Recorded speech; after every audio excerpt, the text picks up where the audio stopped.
The rain came down in sheets over the grimy pavement of Seattle, turning the city lights into blurred streaks of neon red and green against the black sky.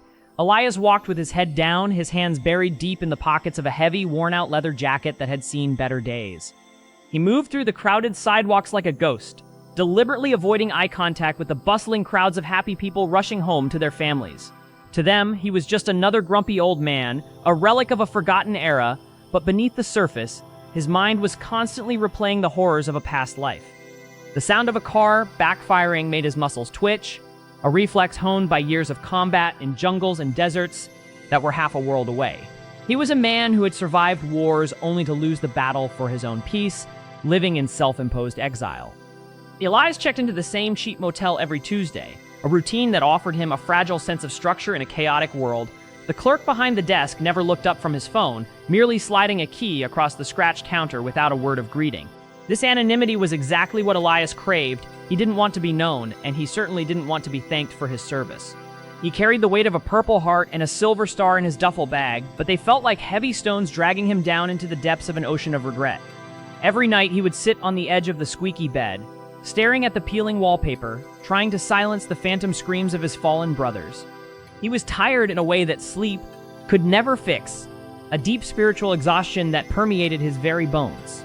Despite his desire for isolation, the city had a way of forcing its problems onto him, demanding a reaction he was reluctant to give. He turned the corner into a dark alleyway, a shortcut he knew would save him 3 minutes of walking in the rain, but the air felt different tonight. The usual smell of wet concrete and rotting garbage was replaced by something sharper, the metallic tang of blood and the acrid scent of fear. Elias stopped dead in his tracks, his senses sharpening instantly, shifting from the tired veteran to the apex predator he once was. His eyes scanned the darkness between the dumpsters, searching for the source of the disturbance, his hand instinctively moving toward his hip where a knife used to be. It was a switch in his brain that he could never fully turn off, no matter how many years passed. In the shadows, he could make out the movement of 3 figures circling something smaller, something helpless on the ground. The laughter was cruel and high-pitched, the sound of men who enjoyed inflicting pain because it made them feel powerful in a powerless world. Elias felt a familiar heat rise in his chest, a burning anger that had nothing to do with patriotism and everything to do with basic human decency. He told himself to walk away, to keep going, to not get involved because it always led to complications. But the sound of a pained grunt stopped him. It was a sound that sounded too much like the dying breaths of a friend he had failed to save years ago. He took a deep breath, filling his lungs with the cold night air, and stepped into the dim light of the alley. "Hey," Elias said, his voice raspy from disuse, but carrying a volume and authority that cut through the noise instantly. The 3 figures turned, their faces obscured by hoods and scarves, their body language shifting from aggression to curiosity. They sized him up, seeing an old man with graying hair and a stooped posture, likely underestimating the danger standing before them. They didn't know that Elias had cleared rooms in Fallujah with nothing but a sidearm and a prayer, or that he had survived ambushes that would have killed a lesser man 10 times over. "You guys picking on someone who can't fight back?" Elias asked, taking another slow, deliberate step forward, his eyes locked on the leader of the group. The laughter stopped, replaced by a tense silence that hung heavy in the damp air. The leader, a tall man with a crowbar in his hand, sneered and stepped forward, brandishing the rusty iron like a trophy. "Walk away, old man." The thug spat, his voice trembling with a mix of bravado and uncertainty. "This isn't your business." Elias didn't reply verbally, he just shrugged his shoulders, a casual movement that belied the coiled power ready to explode in his muscles. He knew that violence was never the answer, but he also knew that sometimes it was the only language that bullies understood. The fight didn't last long, it was brutal, efficient, and devoid of the flashy choreography seen in movies. Elias moved with a fluidity that belied his age, using the thug's momentum against him, disarming the man with the crowbar in a blur of motion. A strike to the throat dropped the second attacker before he could even raise his fists, and a devastating kick to the knee crumpled the third. It was over in less than 30 seconds, leaving the 3 assailants writhing on the wet ground, groaning in pain and shock. Elias stood amidst them, his chest heaving slightly, his hands trembling not from fear, but from the sudden spike of adrenaline flooding his system like a toxic drug. He looked at his hands, expecting to see blood, but they were clean, just as they had been every time he came home from a deployment. The attackers scrambled to their feet, limping and cursing, realizing they had picked a fight with a wolf in sheep's clothing. They fled the alleyway, disappearing into the dark streets, desperate to escape the humiliation and the pain they had just endured. Elias watched them go, making sure they were truly gone before he turned his attention to the figure huddled against the brick wall. He let out a long, shaky breath, the red haze of combat slowly receding from his vision, leaving him feeling hollow and drained. He adjusted his jacket, trying to regain his composure, trying to shove the soldier back into the box where he kept him locked away. He looked down at the victim, ready to offer a few words of comfort and then leave, just another nameless interaction in a city full of strangers. Lying on the dirty ground, covered in mud and bruises, was an old homeless man, clutching a rag backpack to his chest like it contained the crown jewels. He was trembling violently, his eyes wide with terror, staring at Elias as if he were a monster rather than a savior. Elias crouched down slowly, keeping his hands open and visible, trying to look as non-threatening as possible given what had just transpired. "It's okay," Elias said softly, his voice gentle now, stripping away the hard edge he used against the thugs. "They're gone. You're safe now." The man flinched at the sound of his voice, pulling his knees tighter to his chest, mumbling words that were lost in the sounds of the rain falling around them. Elias reached into his pocket and pulled out a pack of cigarettes, shaking one loose and offering it to the man on the ground. It was a peace offering, a universal gesture of camaraderie among the broken and the weary. The homeless man looked at the cigarette, his eyes darting between Elias's face and the small white stick, hesitating.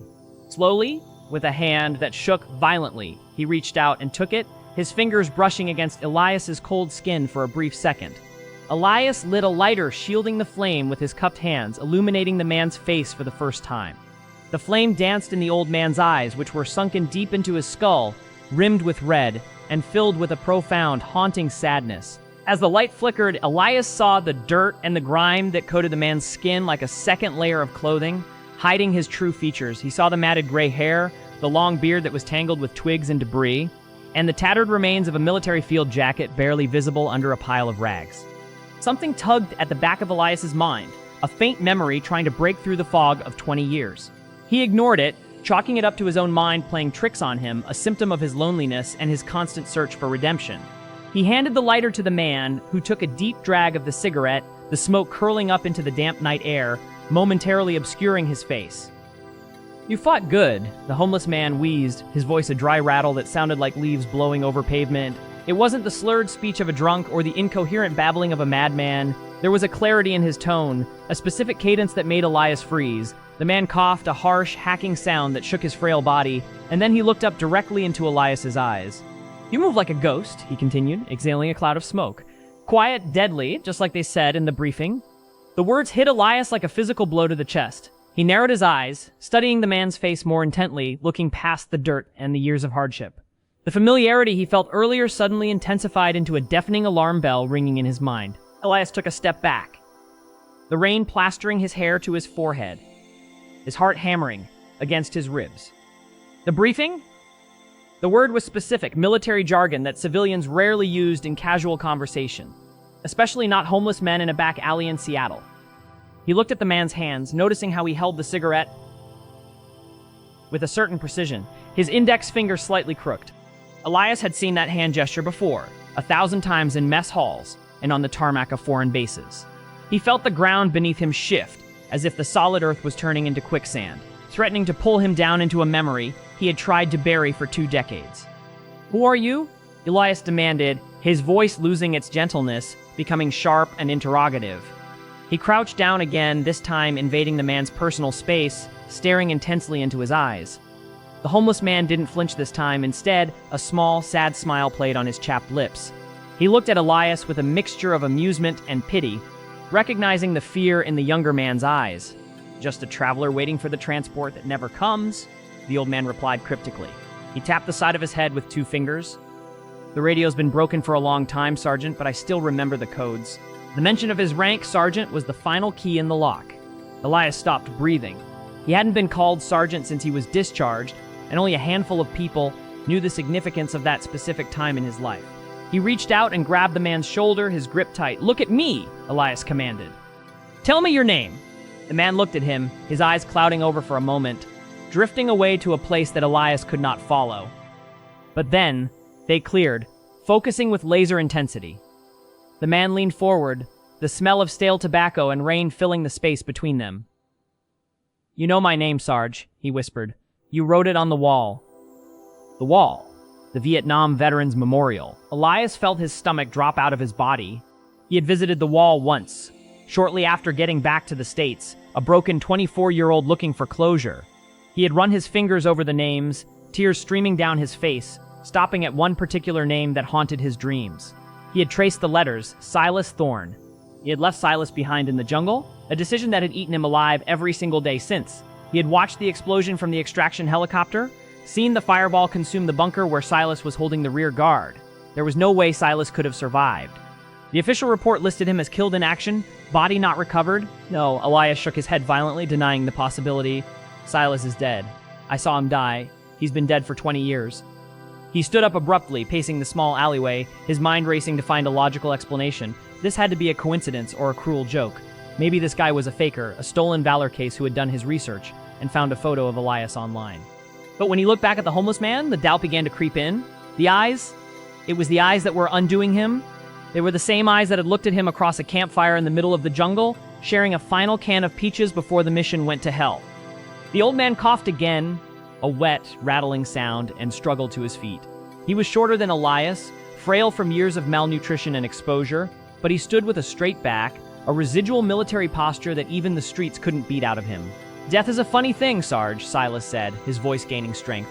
Some men die in the fire. Others die a little bit every day after. He reached into his ragged coat and pulled out a small, tarnished object dangling from a rusty chain. He held it out to Elias, his hand steady. You think I forgot you? I kept this? Promised I'd give it back to you if I ever made it out of the green hell. Elias looked at the object in Silas's hand, and the world around him dissolved into a blur of gray. It was a Zippo lighter engraved with a specific serial number and a small skull insignia. Elias had given that lighter to Silas the night before the ambush, a good luck charm from a grandfather who had served in Korea. Elias had lost his own lighter in the mud days prior, and Silas had handed him this one, saying, "Keep it, brother. We're going to need a light at the end of this tunnel." Elias had used it to light a cigarette on the helicopter ride out, leaving it in Silas's pocket in the chaos of the extraction. Seeing it now, held in the trembling hand of a man who should have been a corpse, shattered his reality. He reached out and took the lighter, his thumb tracing the familiar scratches on the metal surface. It was cold and heavy, undeniably real. He flicked it open, and to his absolute shock, a flame sparked to life instantly.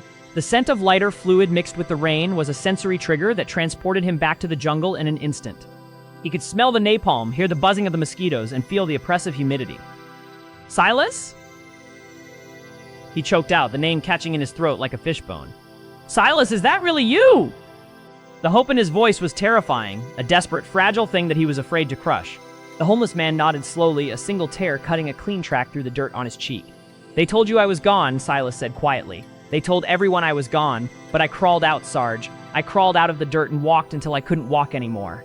He leaned back against the brick wall, sliding down until he was sitting again, the energy of the confrontation draining away. When I got back, things didn't fit anymore. The colors were too bright, the noises were too loud. And everyone looked at me like I was a ghost, so I decided to be one. Elias sank to his knees in the mud, ignoring the filth soaking into his jeans. He didn't care about the rain or the cold. He only cared about the man sitting in front of him. He had spent 20 years mourning Silas, honoring his memory by drinking himself into a stupor every November, the anniversary of the ambush. He had lived with the crushing guilt of being the survivor, the one who left his brother behind. And now, here Silas was, alive in the most technical sense, but broken in a way that made Elias's heart ache. Why didn't you find me? Elias asked, his voice filled with accusation and pain. Why didn't you come to me? We would have helped you. I would have helped you. I would have helped you. Silas looked down at his hands, picking at a loose thread on his coat. I saw you once, he admitted softly. About 10 years ago, you were getting married. I saw you coming out of the church in your uniform. You looked like you had made it. You had a life, a future. Silas looked up, his eyes piercing. What was I supposed to do, Sarge? Walk up and say, hey, congratulations on the wedding, by the way. I'm the guy you thought was dead for 10 years? I couldn't do that to you. I couldn't drag you down into the dark with me. You earned your way out. I was just collateral. The revelation stunned Elias into silence. He remembered his wedding day, the brightest day of his life, until the darkness had eventually consumed that marriage too. He had never known Silas was there, watching from the shadows. He realized then that Silas had been protecting him, even from beyond the grave, or what was supposed to be the grave. Silas had chosen to suffer in obscurity rather than taint Elias's happiness. It was the ultimate act of brotherhood, a sacrifice that was arguably harder than dying in combat. Elias felt a wave of wash over him, a realization that his self-pity was an insult to what Silas had endured. "I lost the wife," Elias said quietly after a long moment. "The drinking got bad. The nightmares got worse. I haven't had a life in a long time, Silas. I've been just as much of a ghost as you, just haunting a different kind of pavement." He looked at his old friend, really seeing him for the first time. He saw the scar running down Silas's neck, likely a shrapnel wound that had never healed right. He saw the tremor in his hands that wasn't just from the cold. He saw the uniform of the United States Army, faded and dirty, hidden under layers of street clothes. "I'm not going to leave you here," Elias said, his voice firm with a newfound resolve. "Not this time." Silas chuckled dryly, a sound that was devoid of humor. "It's a little late for an extraction, Sarge. The chopper left a long time ago." He gestured around the alley at the piles of trash and the looming walls. "This is my post now. I hold the line here." He closed his eyes, leaning his head back against the brick, looking exhausted. The adrenaline of the encounter had faded, leaving him looking frail and ancient, a man who had lived 100 lifetimes in the span of 20 years. Elias could see that Silas was sick, his breathing labored, his skin pale under the grime. The streets had not been kind to him. Elias stood up, his decision made. He reached down and grabbed Silas's arm, pulling him up with a strength that surprised them both. "I didn't ask for permission, soldier," Elias barked, using his command voice. "We are moving out." "That's an order." He slung Silas's arm over his shoulder, taking the weight of the older man.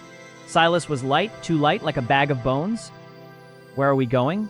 Silas asked, his resistance fading as he leaned into Elias's warmth. He was too tired to fight anymore, too tired to be the noble sacrifice. He just wanted to rest. "My motel," Elias said. "It's not the Ritz, but it has hot water and a bed that doesn't smell like urine." He half-dragged, half-carried Silas out of the alley, back toward the main road. The rain was still pouring down, harder now, washing away the blood and the dirt of the alley, symbolically washing away the lies that had separated them for 2 decades. As they stepped onto the sidewalk, people hurried past, averting their eyes from the two men, one supporting the other. To the passerby, they were just two drunks helping each other home. But to Elias, it was the most important mission of his life. They walked in silence for a few blocks, the only sound being the splashing of their boots and the rhythmic gasping of Silas's breath. Elias could feel the heat radiating from Silas's body. He was burning up with a fever. This added a sense of urgency to Elias's steps. He needed to get Silas warm and dry, and he needed to figure out how to get him to a hospital without getting him locked up in a psych ward. Silas needed help, real help, the kind the VA hospitals were often too overcrowded to provide, but Elias was determined to move heaven and earth to get it for him. "Hey, Sarge?" Silas murmured, his head lolling against Elias's shoulder. "Do you remember that song? The one we used to hum when the mortars started coming in?" Elias tightened his grip on his friend. "Yeah, Silas, I remember Purple Rain by Prince. Weird choice for a war zone, but it worked." Silas let out a weak laugh. "Yeah, Prince, I always liked that one. I haven't heard music in a long time. Just the traffic and the screaming." He fell silent again, his breathing becoming more shallow. Elias picked up the pace, ignoring the pain in his own back and legs. He wasn't going to let his friend die in the street on the way to a cheap motel, not after surviving the jungle. Finally, the neon sign of the Night's Inn came into view. Elias practically kicked the door open, dragging Silas into the lobby. The clerk looked up, annoyed at the dripping men bringing mud onto the linoleum. "Hey, you can't bring—" he started, but Elias cut him off with a glare that stopped him mid-sentence. "My friend needs help," Elias growled. "Give me the key to room 104, and get me the first aid kit from behind the counter. Now." The clerk, intimidated by the wild look in Elias's eyes, quickly complied. Elias grabbed the key and the kit, and half-carried Silas down the hall to their room. Inside the room, Elias lowered Silas onto the bed, careful not to hurt him further. The room was small and dingy, smelling of stale smoke and pine cleaner, but to Elias, it looked like a sanctuary. He immediately turned on the small bathroom heater and grabbed every towel he could find. He began to wipe the rain and grime off Silas's face, revealing the man beneath the homeless exterior. As the dirt came away, Elias could see the scars more clearly, the roadmap of pain etched into Silas's skin. He gently removed the tattered layers of coats and sweaters, wincing at the sight of his friend's emaciated body. Silas was shivering violently, his teeth chattering together. Elias piled the blankets over him, tucking him in like a child. "Just hang in there, Silas. You're safe. I've got you." He went into the bathroom and filled the plastic ice bucket with warm water, grabbing a washcloth. He returned to the bedside and began to clean the cuts on Silas's arms and face. The first aid kit was meager, some band-aids, antiseptic wipes, and gauzy, but Elias made do. He worked with the precision of a medic, his hands steady now that he had a task to focus on. "You look tired, Sarge," Silas whispered, his eyes fluttering open. He looked at Elias, really seeing him. "You've got old eyes, too old for a soldier." Elias managed a small, sad smile. "We've both got old eyes, Silas. We saw too much." He finished cleaning a particularly nasty gash on Silas's forehead and taped a piece of gauze over it. "Why didn't you tell anyone who you were?" "The army. They could have given you a pension." "Medical care." Silas closed his eyes, the pain evident on his face. "I didn't want their money, Sarge. I didn't want their pity, and I didn't want them to know I survived. Sometimes being dead is easier than being alive and broken." Elias sat on the edge of the bed, the weight of the last 20 years suddenly feeling heavier. He understood Silas's logic.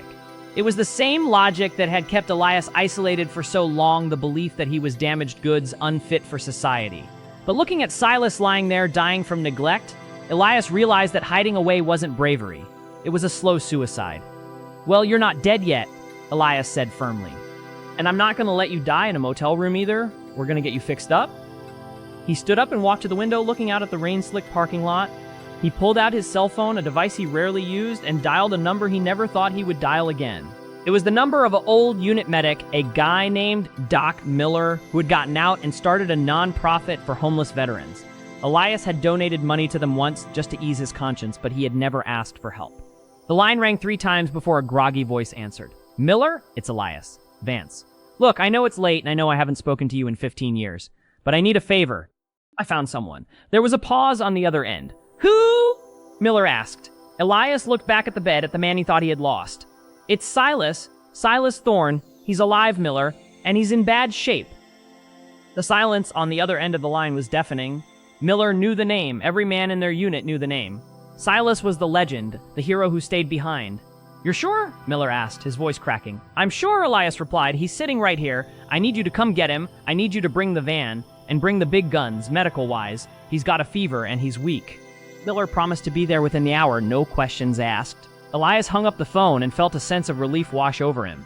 He had called for backup just like he was trained to do. He wasn't fighting this war alone anymore. He walked back over to the bed and sat down again. Silas's breathing had steadied a bit, the warmth of the room and the blankets finally penetrating his chilled bones. He looked at Elias, a confused look on his face. "Who were you talking to?" Elias took Silas's hand, squeezing it firmly. "I called in the cavalry, Silas. We're going to get you the help you need." Silas tried to pull his hand away. "No hospital, Sarge. No white walls." Elias shook his head. "Not a hospital, a place for guys like us. Guys who understand the jungle. You're going to be okay." Silas looked at him for a long moment, searching for the truth in his eyes. Finally, he relaxed his grip and nodded, closing his eyes. "Okay, Sarge. I trust you." The hour that passed felt like a lifetime to Elias. He sat by the bed, watching Silas sleep, his mind racing through 2 decades of memories. He remembered Silas as the toughest man he had ever known, the guy who could carry a rucksack twice his weight and crack jokes while doing it. Seeing him now, frail and helpless, was a stark reminder of the cost of war. It wasn't just the lives lost on the battlefield. It was the souls that were slowly eroded away by the memories. Elias felt a profound sense of shame for ever thinking he was the only one suffering. Silas had been carrying this burden alone, in the shadows, while Elias was wallowing in self-pity in a warm apartment. He thought about the sergeant rank Silas had called him. Elias had been promoted after the ambush, a battlefield commission based on the report that he had saved the rest of the squad. He'd always hated that promotion, feeling like it was blood money. Now, looking at Silas, he realized just how hollow that honor was. The real hero was the man lying in the dirty motel bed, the man who had chosen to disappear so that his friend could live a normal life.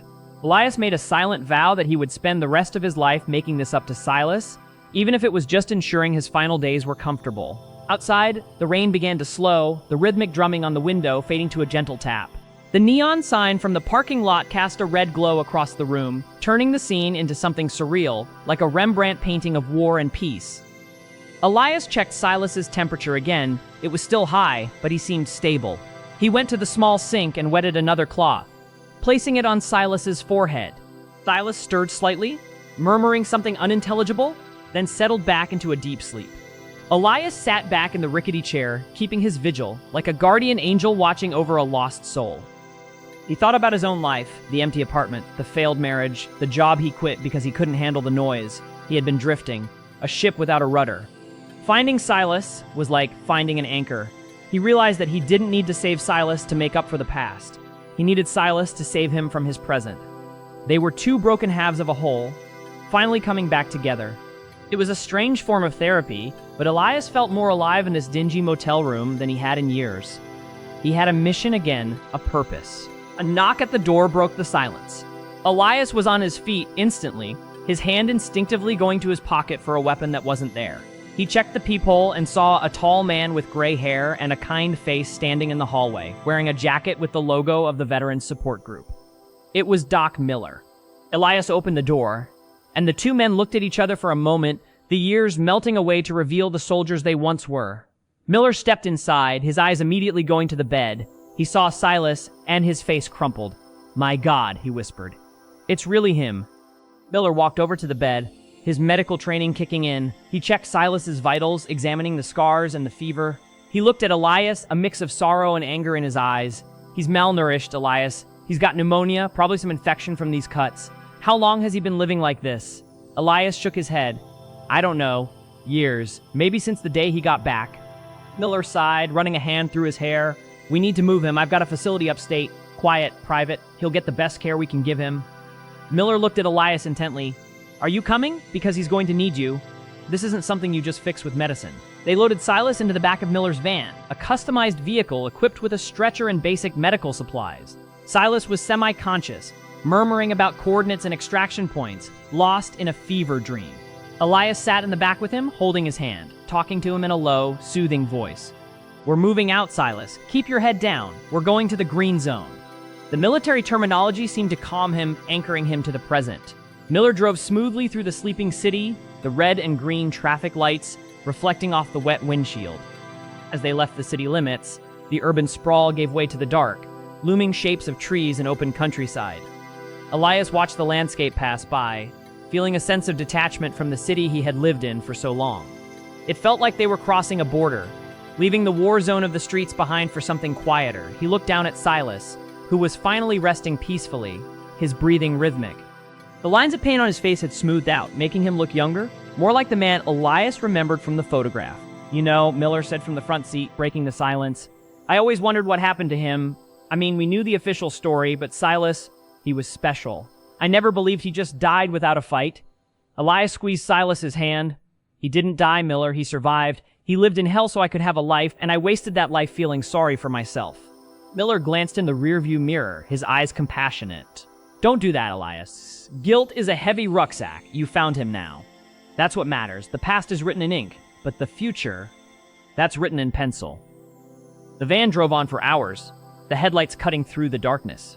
Elias felt his eyelids growing heavy, the adrenaline finally wearing off. But he refused to sleep. He was afraid that if he closed his eyes, Silas might disappear again. He needed to see this through to the end. He needed to know that Silas was safe, warm, and fed. He thought about the facility Miller had mentioned, a place for veterans who had fallen through the cracks. He decided right then that he would volunteer there. He would use his experience to help others just as he was helping Silas. It was time to stop running and start fighting the battles that could actually be won. The sun began to rise over the horizon, painting the sky in shades of purple and orange. It was a new day, literally and metaphorically. The darkness of the night and the darkness of the past 20 years were receding. Elias watched the sun rise, feeling a glimmer of hope that he hadn't felt in decades. It was a fragile hope, but it was there. Silas stirred beside him, opening his eyes slightly. He looked at Elias, then at the window, watching the sun come up. "Beautiful," he whispered, his voice raspy but clear.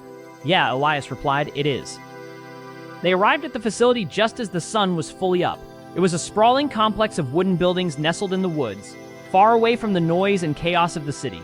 It looked peaceful, a place for healing. Miller backed the van up to the entrance of the infirmary, and a team of nurses came out to meet them. They transferred Silas to a stretcher with professional efficiency, taking him inside. Elias followed, feeling like a fish out of water in the clean, sterile environment, but determined to stay by his friend's side. Inside the infirmary, they got Silas settled in a private room. The doctors immediately began their assessment, hooking him up to monitors and starting IV lines. Elias stood in the corner, watching, feeling useless but proud. One of the doctors, a young woman with kind eyes, came over to him. "He's stable," she said. "He's severely dehydrated and exhausted, but we're taking good care of him. He's going to sleep for a long time. You should get some rest too." Elias nodded, but he couldn't leave. He pulled a chair up to the bedside and sat down, taking Silas's hand again. "I'm not going anywhere," he said. Silas slept for 2 days straight. Elias slept in the chair, waking only when the nurses came in to check on Silas. Miller brought him food and clean clothes, and they sat and talked, reminiscing about old times and filling in the gaps of the last 20 years. It was a cathartic experience for both of them, unearthing buried memories and acknowledging the pain they had both carried. Elias realized that he wasn't as alone as he thought. He had a community of brothers out there, men who understood the darkness because they had lived through it too. On the third day, Silas finally woke up properly. The fever was gone, replaced by a clarity that Elias hadn't seen in the alley. He looked around the room, taking in the white walls and the medical equipment, and finally his eyes landed on Elias. A slow smile spread across his face. "I made it to the FOB?" he asked, his voice stronger than before. Elias laughed, a genuine sound that surprised him. "Yeah, Silas, you made it to the FOB. And the chow hall is open whenever you're ready." Silas tried to sit up, wincing slightly at the stiffness in his joints. Elias reached out to help him, fluffing the pillows behind his back.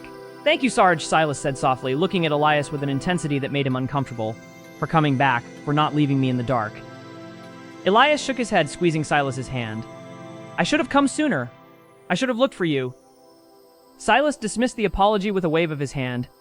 "You found me when it mattered. That's all that counts. We're still here, Elias. We're still standing." The bond between them, forged in the fires of combat and tempered by 20 years of separation, was stronger than ever. They were brothers, not by blood, but by something deeper. Over the next few weeks, Elias became a permanent fixture at the facility. He used his savings to buy a small cabin nearby and volunteered at the center, helping other veterans navigate the difficult transition back to civilian life. He found that helping others was the best way to heal himself. He and Silas would sit on the porch every evening, watching the sun set over the trees, talking about everything and nothing. They didn't talk about the war much. They focused on the present, on the peace they had finally found. Silas recovered slowly, gaining weight and strength. The haunted look in his eyes began to fade, replaced by a calm serenity. He still had bad days when the memories came flooding back and he retreated into himself. But Elias was always there, ready to pull him back, to remind him that he wasn't alone. They had become each other's anchors, holding each other steady against the tides of the past. The other residents at the facility looked up to them, seeing the strength of their bond and finding hope in their resilience.